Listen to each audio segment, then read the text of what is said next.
Hello students, welcome back to my class. We are doing William Blake's poem London, and I have already given you the introduction of William Blake and also about the poem, and we have done the first two stanzas of this poem. So today I will again recap those stanzas and explain to you the rest of the two stanzas.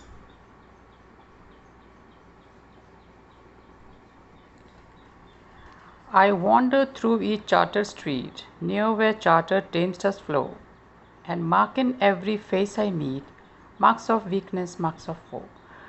Now, here, wander is to roam about aimlessly. That here, the meaning is given here.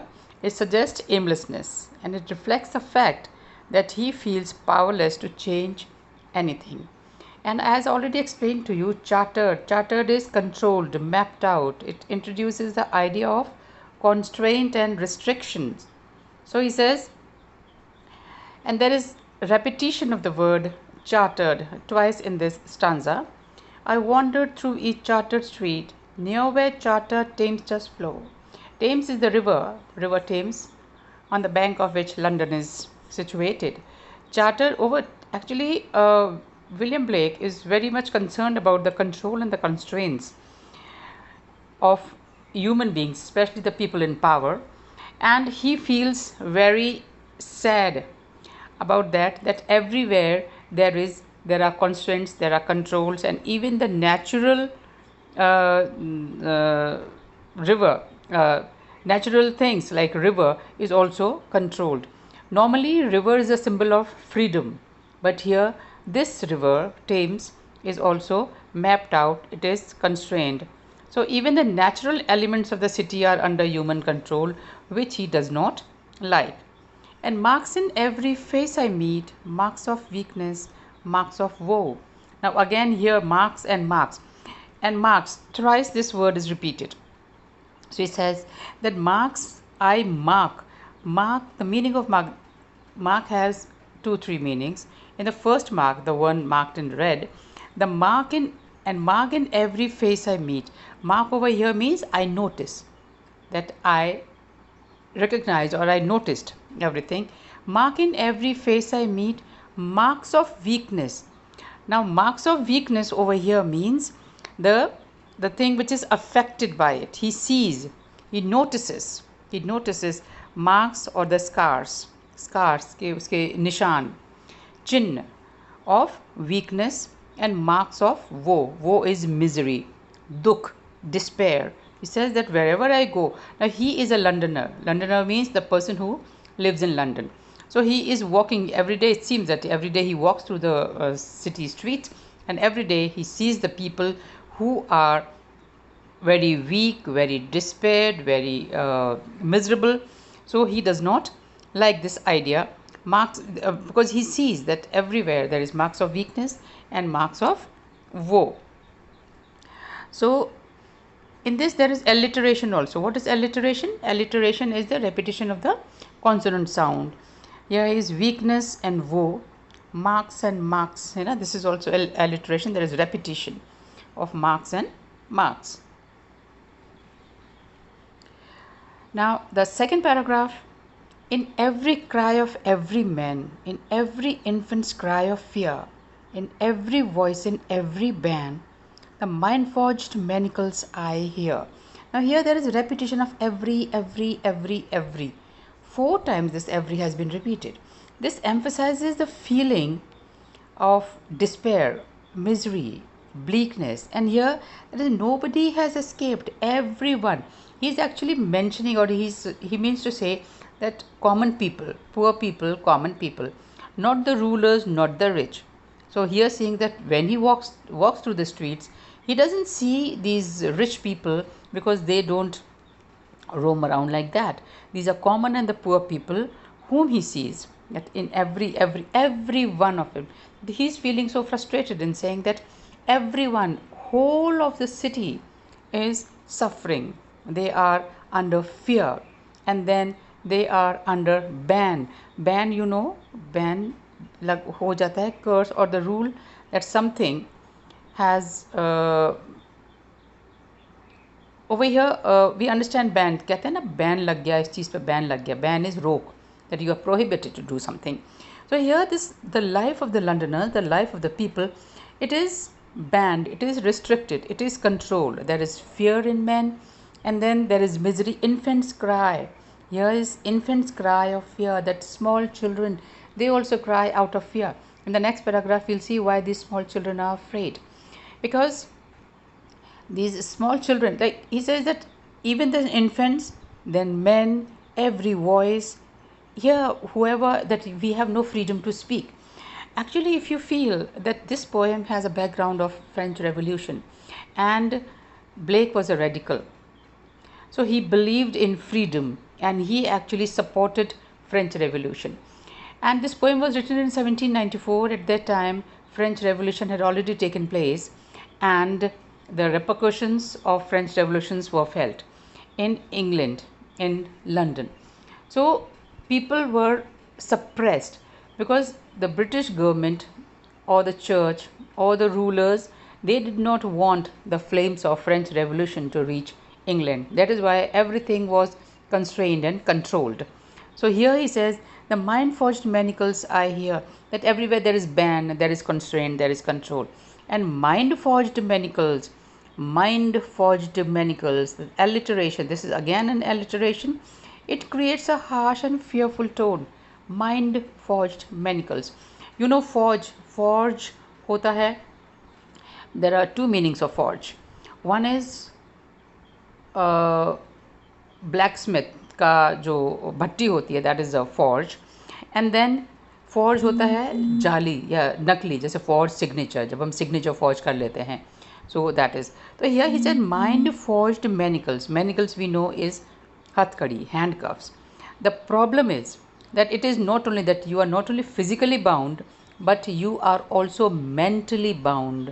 मतलब हमारे मानसिक जो जकड़न है वो भी हमारे साथ है. ये मानसिक जकड़न किसे कहते हैं? कि हमारी जो परंपराओं की है, जो हमारे अंदर विचार होते हैं, उनसे हमको बांधा जाता है. That we can not revolt against the king, we can not revolt against the religion. ये हमारी मानसिक बेड़ियाँ हैं. और ये मानसिक बेड़ियाँ जो हैं, he says that I hear everywhere, मैं हर किसी को ये सुनाई देता है. अगर हम किसी से कहें, आपसे कहो चलो आप प्रिंसिपल के अगेंस्ट रिवोल्ट कर दो, या आपकी जो टीचर पढ़ा रहा है उसके अगेंस्ट रिवोल्ट कर दो, आप कहोगे नहीं नहीं, टीचर के अगेंस्ट हम कैसे रिवोल्ट कर सकते हैं, प्रिंसिपल के अगेंस्ट हम कैसे रिवोल्ट कर सकते हैं. So what is it? It is not impossible, but the only thing is that you have been trained into thinking that you cannot revolt against the principal or your teacher or your mentor. But it is not that it is impossible. So similarly he says that it is not that we have the mind forged manacles. हमारे खुद के दिमाग में ये बेड़ियाँ बनी हुई हैं कि हम अपने आप को रोकते हैं, हम इन बेड़ियों के द्वारा जकड़े हुए हैं. फिजिकली तो of course we are constrained, we can not go wherever we want. जैसे मैंने आपको एग्जाम्पल दिया था पहले, जैसे अगर हम राजमहल में जाना चाहें तो वे धड़ाक से हम नहीं जा सकते, because we will be stopped, because common people are not allowed to go to the palaces. So he says that physically we are bound, but more than the physical foundation, we have been bound in these manacles, in these mind forged manacles. Mind forged कि जो हमारे दिमाग में जो बन गए हैं, जो लोहार की जो धौंकनी है या लोहार की जो भट्टी है, उसमें जो चीज़ें बनती हैं, क्रिएट होती हैं, इस तरह से हमारे दिमाग में ये बेड़ियाँ बन गई हैं और हम उन्हीं बेड़ियों से जकड़े हुए हैं. And the problem is that Blake could be referring to the issues such as industrial revolution, the corruption of the church, etc., or to the restrictions and limitations that we place on ourselves. हम अपने ऊपर ही बेड़ियाँ लगा देते हैं, अपने ऊपर ही restrictions लगा देते हैं. And Blake is talking about these mind forged manacles. So now we come to the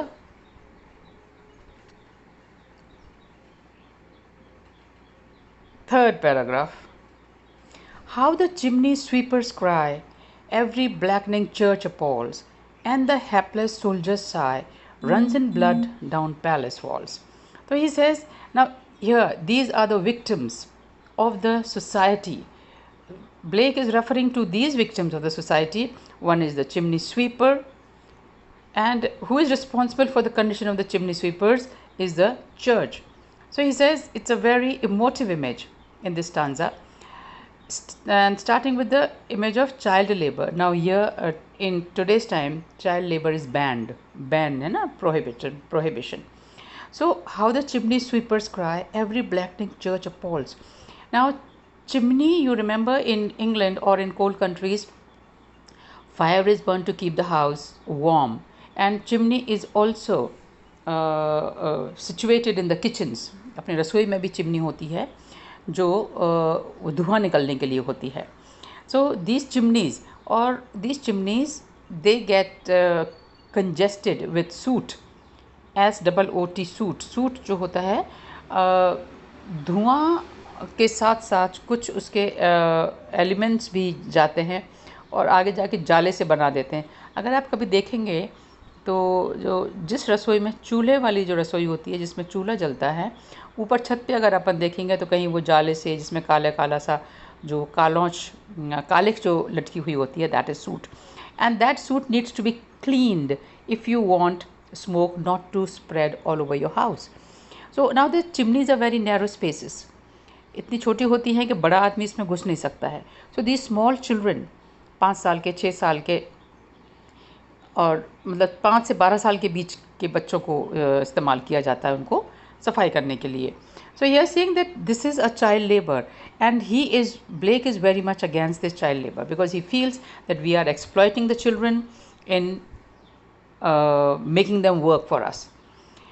So and who is responsible for this? कि पहले ज़माने में religion का बहुत बड़ा importance था, and church used to control the lives of people.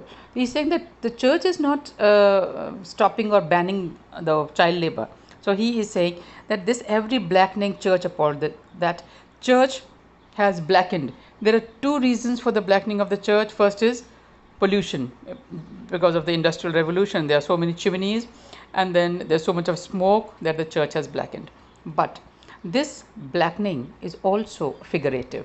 ये कालिख सिर्फ चर्च की दीवारों पर नहीं है, बल्कि उसके जहन में भी है कि हम उन छोटे बच्चों को, चाइल्ड लेबर को हम बैन नहीं कर रहे हैं, हम उन बच्चों को एक्सप्लॉइट करवाए जा रहे हैं, शोषित करवाया जा रहा है इन बच्चों को, और चर्च कुछ भी नहीं कह रहा है, यानी धर्म कुछ भी नहीं कह रहा है.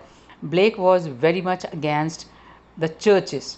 He was a very staunch Christian. वो बहुत धार्मिक क्रिश्चियन थे, धार्मिक प्रवृत्ति के थे, पर वो क्रिश्चियनिटी जो फॉलो करते थे, जो लोग ये पादरी और ये जो है, जो इनके हेड्स हैं चर्च के, उनके सख्त खिलाफ थे. So every blackening church appalls over here. It comments on the corruption of the church, which Blake saw as failing to help those in need. Money was spent on maintaining church buildings rather than helping the poor. So that is why, and appall is actually pall, P-A-L-L, pall. Pall होता है एक काला कपड़ा जो कि शव के ताबूत के ऊपर लगाया जाता है.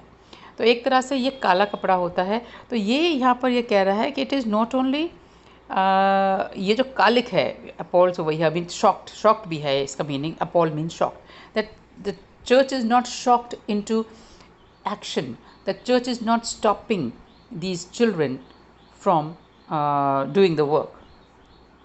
And the hapless soldier's sigh runs in blood down palace walls. Now hapless over here means unfortunate, जैसे अपन कहते हैं बेचारा.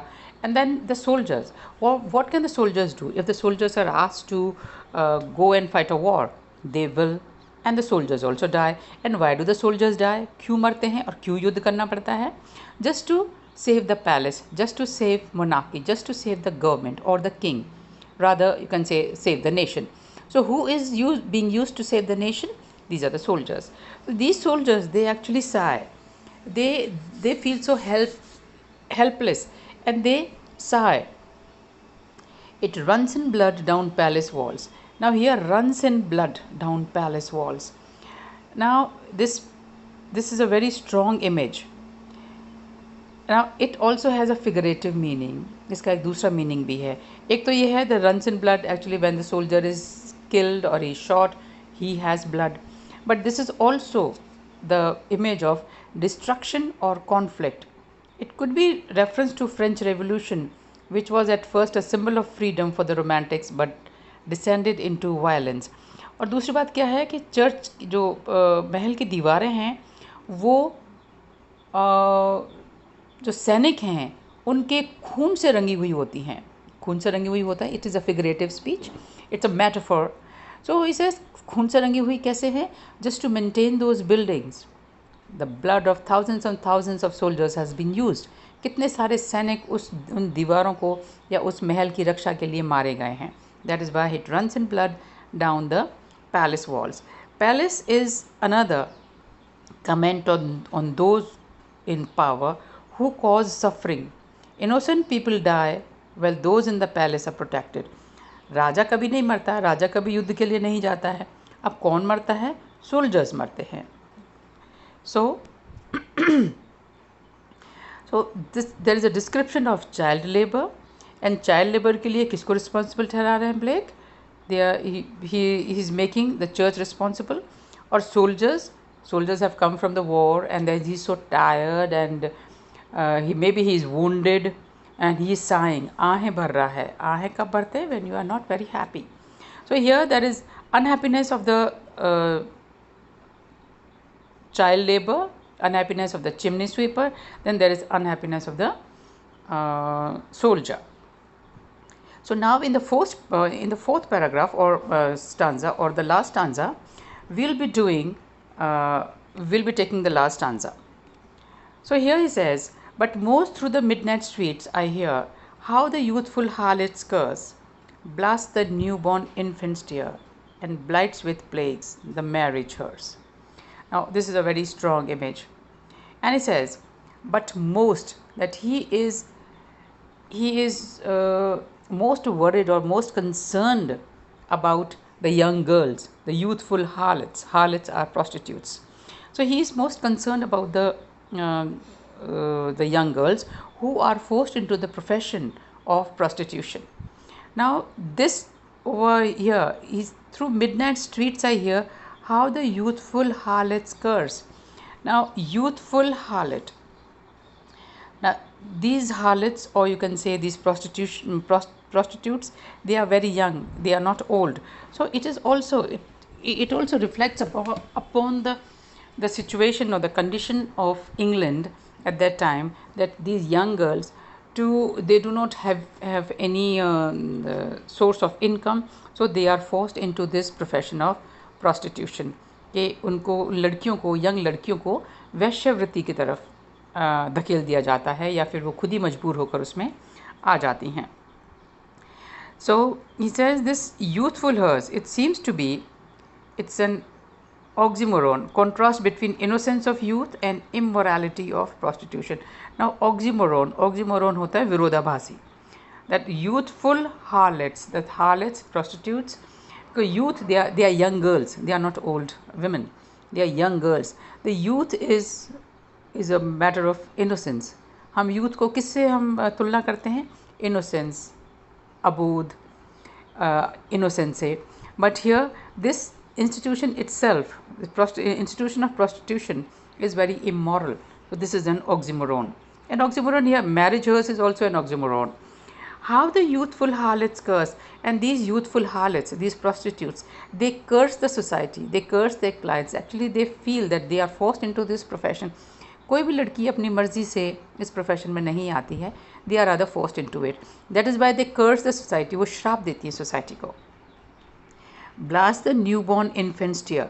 Now sometimes these harlots or these prostitutes, and many a times, not only sometimes, many times, they get pregnant and they have child, and now this child does not have the name of the father, so this child also is blasted or blighted. So he says this newborn infant is also, it concerns, it is also the concern of the society, that he says that this child will never have a normal life. So he will be cursed, and he will not lead a very normal life, and he will be sad forever. The harlots or prostitutes' children, they do not lead a very happy life, because they are always taunted by the society for being a prostitute's child. And blights with plagues the marriage hers. So अब ये है कि there is a double meaning of this curse, youthful harlot's curse. Then he also says that in blights with plagues the marriage hers. Now there are two meanings of this. That first of all, the harlots, they curse the society, and they also curse the marriage, that maybe after the young men, when they get married, they do not visit these prostitutes. That is why they do not get income. And secondly, this, it blights with plague the marriage hearse. Now marriage, after the marriage, when these young men, when they get married, they actually, they also blight their marriage, they also affect their marriage, they also affect their marriage, because the maybe the sexual diseases which they catch by coming in contact with the prostitutes, they transfer it to their wives and their family. So that is why this marriage is supposed to be a very wonderful thing, and hers is a vehicle which carries the coffins or the dead. So he says this marriage hearse is also an oxymoron. Ye virodhabasi hai, how can marriage be a hearse? So he says that this marriage also becomes like a hearse, because nobody is happy. Neither the prostitutes happy, nor the married people are happy, nor unmarried people are happy, because everyone, they are caught in the rut of this society, which is very bleak. And he says that he feels very sad about this, and he is very miserable, and this is a very strong critique of London society at the times of Blake. So it's a so I have completed this poem, and it has been a very long lecture, actually. So, but just because I have given you an annotated these stanzas of the poem, so it will be easy for you to understand.